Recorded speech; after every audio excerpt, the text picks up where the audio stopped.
there are some people in an adjacent house next to Neriman House. Neriman House is where the terrorists are, and Merchant House is where believes that there are members of a family who are still there. So they are very concerned about these people as well, and they want to secure these people as soon as possible. But because this area is extremely crowded, it is very congested area, a huge population, and this area is extremely narrow. The lanes here are very, very narrow, and the buildings are very close by to each other. So they want to ensure that at least the terrorists are put together, are at one place, and they try and flush them out from that one place rather than them trying and getting into other buildings as well. All right, Miloni, thanks for that update. We just, of course, come back to you and continue to get the latest updates. While you were speaking, we were also continuing to see pictures from the other two locations. This is the Taj. We were seeing pictures also from the Trident. We were seeing some of the smoke coming out from one of the rooms, presumably the same location where Barkha was just talking about a fresh explosion, seeing army soldiers there, running around just in front of the Taj, actually, out. This has in many ways been an unprecedented sort of an attack, and in many ways the reaction that we are seeing, not just from Mumbai, from across the country, is almost unprecedented as well. We're not seeing any political bickering, we're not seeing any fingers being pointed between the Congress and the BJP. We are seeing L.K. Advani talking repeatedly to the Prime Minister, jointly deciding we're not going to go there now, we're going to go back there later. So sometimes in a moment of the utmost crisis, you also get a reaction, and the reaction that you saw there from the crowd, perhaps starting to put its finger on it. There was obviously a great feeling of emotion that people are seeing from across the entire country. In many ways similar, I guess, to what happened in the United States after 9/11. India has seen terror attacks. India has seen far too many terror attacks. You would almost think that people would be used to it to some extent. But let me just hold that thought for a minute, because the live pictures that you're seeing from the Taj, you could see some movement there from the Taj. People moving around. Now again, it's not going to be very clear who these people are. We know that there are guests inside there. We've been speaking to them earlier in the afternoon. We know that there are security forces who are moving in there pretty much from room to room. And we did hear a short while back that there's a possibility that there are terrorists in there as well. In fact, this would probably be the perfect time to play for you the interview that we did just maybe half an hour back with Deepak Datta, one of the guests who was trapped in a room there in that hotel, inside the Taj. This is what he said to us just a short while back. Yeah, we are still in our room, or when I say we, means I am here and I have a neighbor next door. We are still in our room. We are told to stay put because they still are trying to flush out 3-4 people, and it's not safe to come out. And so since last night, we are in our room. Last couple of hours, I have not heard any gunfire or explosion, but in my 5 o'clock interview with your channel this morning, at that time there was firing going on as we were speaking, and I heard a lot of gunfire in the stairwell next to my room, because apparently the terrorists had taken about 15, 16 people hostage, and they have taken them to the 18th floor above me. Then there was a gunfire around 7 o'clock right outside my room, as somebody was firing from a couple of floors below outside towards the police. And we don't have any television. So because of safety concerns, they have cut off the cable, so the terrorists cannot see what the police and the security agencies are doing. But other than that, we were told last night to, close our curtains, turn the lights off, and lock the doors.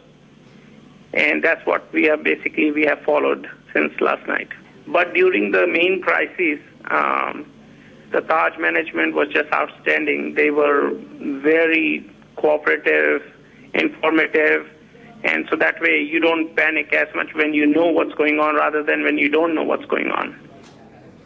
All right, so that was Deepak, one of the guests who's still trapped there in the Taj hotel there. We'll try and get back to him in a short while from now to find out the latest from him. But we will, of course, continue to show you the live pictures, return to the Trident, return to Nariman House, return to the Taj as soon as something happens. But let's just spend a few minutes bringing you up to date on all that's been happening. It's been a very long night. Maybe many of you missed it to some extent, figuring out what exactly happened. So let's just go over it step by step. This is the attack on Mumbai, which we're already saying is probably the worst terror attack that India has ever seen. At approximately 9:15 p.m. last night, terrorists barged into Cafe Leopold and opened fire indiscriminately, armed with AK-47 rifles and grenades. Just 5 minutes after that, there was an explosion at the Nariman House near Bootleggers Pub in Kolaba. Here's where a petrol pump was blown up by the terrorists. Within 4 minutes, the attackers had struck Chhatrapati Shivaji Terminus and opened fire from outside the reservation counter. Shortly after that, terrorists entered the Taj and the Oberoi Trident hotels within a span of 5 minutes from each other, exchanged fire with security forces and took at least 100 guests hostage. They then struck Villepale locality in the suburbs where the terrorists blew up a taxi. Back in South Mumbai at 10:15 p.m., terrorists came in a hijacked Skoda and fired randomly both inside and outside the hospital. Firing also took place near Metro Cinema, barely a kilometre away from Chhatrapati Shivaji Terminus. An eyewitness said the attackers hijacked a police vehicle after opening fire at 2 policemen in the vehicle. Ravi, what you're saying is very interesting, and in many ways, even we as journalists have been noticing that in the reaction to this particular tragedy, there almost seems to be a different reaction from the entire nation, and certainly from political parties. We're not seeing fingers being pointed. We saw Mr. L.K. Advani. How many times has he spoken to the Prime Minister now? 3 times since this incident started. So is there a sense of wanting to come together and deal with this in a united sort of a fashion? You see, certainly our view has always been there. I have come on many of your own programs where I have stated that if the Congress takes tough measures on terrorism, we will support it. Today, India is almost under attack. Therefore, the country needs to talk in one voice. Yes, we have serious reservations as to where this has happened. Obviously, there appears to be a big conspiracy. We are hearing reports about some foreign ship coming, terrorists going down in rubber boats and all these things. But we'll talk about it later. Today, we want our security forces to succeed. Today, it is very important that the country needs to speak in one voice. And yes, terrorism is a big cancer.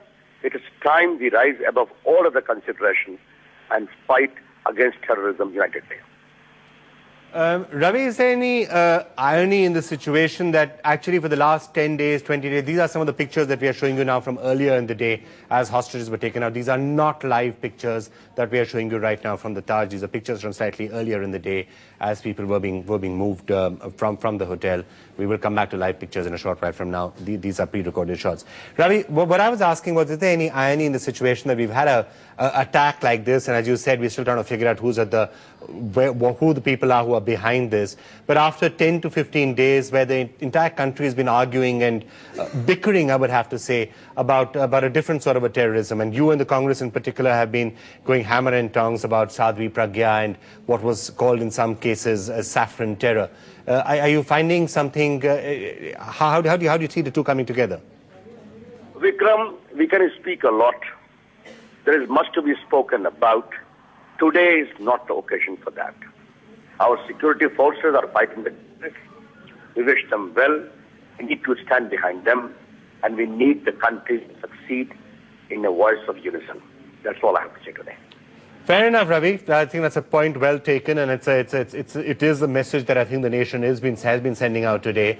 If I could just ask you, from whatever you're hearing on the situation, we do believe that L.K. Advani has spoken to the Prime Minister. We also believe that politicians are in one voice saying they're not going to be all rushing down to Mumbai right now so as not to distract the security forces from the task of getting the remaining terrorists. And perhaps there will be a joint flight by L.K. Advani and the Prime Minister to Mumbai. Can you confirm any or all of that? You see, yesterday night, Advani talked to the Prime Minister. This morning by 10:30 flight, he was to go to Mumbai just to visit the hospital and meet the dead. And the Prime Minister rang him up that today, since the operation is going on, it would not be advisable for him to go. And then he suggested, would he mind if they go together? Advaniji readily agreed. And that is an indication as to how the BJP has a completely different view of the whole situation in contrast to what their opponents have been speaking for the last so many years. Yes, whenever the Prime Minister asks him to go, he will go. But today, Advaniji is keen to go after the operation is over. And we hope the Prime Minister, as suggested, will also go with him. All right. So they will be going down, perhaps individually. Then in that case, you say that the nation needs to have a firm resolve now in how to deal with this situation. Would you like to elaborate on that? Would you like to clarify? Would you like to share some of the things that you think we need to do as a nation now? Our view is very clear. If the government takes certain firm measures, we will be supporting the government. We are completely standing behind the security forces. But what is the nature? Obviously, this kind of attack would not have been possible in an hour's preparation. There is something, couple of months preparation, as someone pointed out, some intelligent people pointed out on your channel as well. So there is an element of conspiracy, an element of preparation. There have been some misses somewhere, but those are issues which we don't need to talk about today. Today we need to firmly stand behind our security forces, which are doing a great job. We are seeing on your channel, other channels for the last since yesterday night. And that's how we take it. We want them to succeed. Some big sacrifices have been made. We mourn their death. And that's how we see it today. All right, Ravi, while we are speaking to you, we will perhaps play some of the images of the men who are behind this, the terrorists who are behind this. And again, everyone's trying to figure out just who these men are. Obviously, this is not some sort of a small local group which is acting in this manner. It's a coordinated attack. Almost seemed like a military invasion the way they did it. Boats landing in Mumbai, men with guns coming inside. You can see these pictures there. Satchels filled with explosives and hand grenades. This seems to have been a really well-planned operation. Obviously, because we are very right. After all, these questions will have to be raised sometime subsequently about the Chief Minister and the Home Minister of Maharashtra saying that it's a case of intelligence failure. We did not get any input in all these things. We have Coast Guard, and all those things are there. We'll talk about it subsequently. Let today the security forces conclusively defeat the design of the terrorist. Okay. And the rest will talk about it subsequently. So enough indications from what you're saying there, Ravi, that maybe in a day or two there will be some fingers to point in various directions. So the unity maybe for today or perhaps even for tomorrow. Obviously, again, questions are being asked, and we are starting to get various sources in the intelligence agencies are saying, look, there could be a foreign hand involved in this. The Pakistani government has in a sense reached out and said, let's set up a hotline and things like that. But we're already hearing some sources in intelligence agencies and other places talking about the possibility of there being some sort of a Pakistani hand, groups like the Lashkar-e-Toiba. Earlier they were saying they're not involved. Now at least one or two people have indicated to us that perhaps they are involved. How would this affect, you think, relations? You see, those are questions which will have to abide by the development as it unfolds itself. But one thing is certainly important, Vikram. Maybe not today, maybe after some time. But the country is entitled to know as to what has happened. Okay. After an attack on Mumbai gives a very dangerous signal. Today, India seems vulnerable. I was watching television for the whole night. I slept at almost 4:30 in the morning. I could see BBC, CNN, all are showing these programs live. After all, this is also a very negative impact about the country as a whole in the world. These are larger issues. Therefore, it is very important that after our security forces have defeated them, have captured them, have killed them, the country needs to know as to what has happened, why it has happened, and what is required to be done that it is not repeated. Okay. All right, Ravi, thanks a lot for joining us. Thanks for giving us those opinions. You're clearly saying that today is the day for the nation to be together. After that, however, well, clear hint, at least from you, Ravi, that perhaps there will be fingers to point, and we will... Hope and pray and be positive. All of us, of course, will pray for all those people who've suffered at the Mumbai terror attacks.